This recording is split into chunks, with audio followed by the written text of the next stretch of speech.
Good morning mga ka-works. Meron tayo dito sa ating harapan na Euro 150 mga ka-works. Ayan. So, yung Euro na yan, sa tagal na hindi ginagamit ang motor, so dead bat siya, nawala na siya ng kuryente or supply.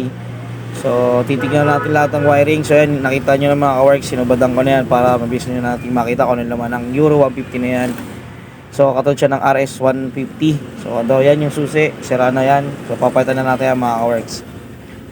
At ito yung motor, makikita nyo. Tinignan ko dyan kung may gas pa. May gas nga, pero panis naman na. Kaya ayaw mag-supply ayaw rin magkaroon ng redondo. So, pawi ko, panis. Lilinisan na natin yan, i-drain.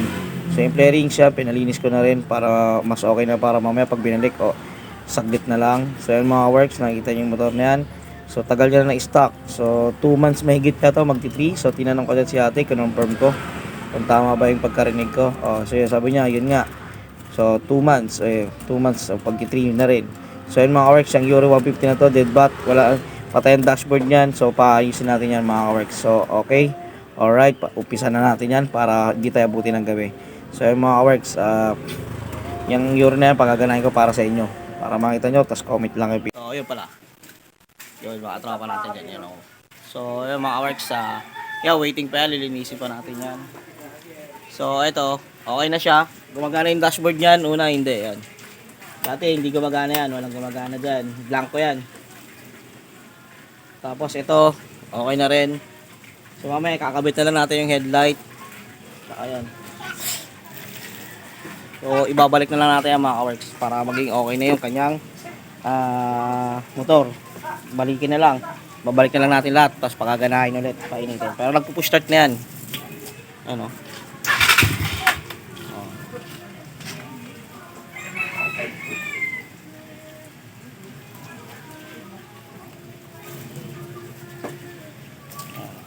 So, kailangan muna recharge natin muna siya mamaya para i-click muna natin para mamaya mag-supply ng push button. So, pero goods na siya, kaya na gumana na yan. So, mamaya ibubuin muna natin siya mamaya ulit. So, hintayin nyo lang pagbuo niyan. So, mga ka-works, salamat. So, mga ka-works, umaga, inagabi na tayo ha. Yun, natapos na natin yung Euro Motors 150. So, yan, gumagana na yan mga ka-works. Oh, yarap pa dito para makita yung mukha mo. So, ito. Yan, gumagana yung busina, dashboard. Gumagana na lahat yan. Starter motor. Yan, gumagana na yan mga works. Yan. So, shoutout pala dun sa mga tropa natin nagtiwala. Yan, ito si Darwin. Yan. Kapal dyan si Darwin. Shout out mga ka-support. So, yan si Paring John Arts. Yan, chat sa akin. So, paggawa daw ng motor ng kapatid niya. Yun, si kapatid niya, yan. Oh, ba't ayaw makita sa cam? Makita ka, ayun, Shit. So, shit. Ayan. So, yung saying, yan, sa rin kumontak yan. So, yun. So, yung mga works, okay na. Nabot lang kami ng gabi. So, yan, ginabi na kami. So, balik ng playrings lahat. Timing na, pati uhugasan na lang ng kapatid niya. So, yun.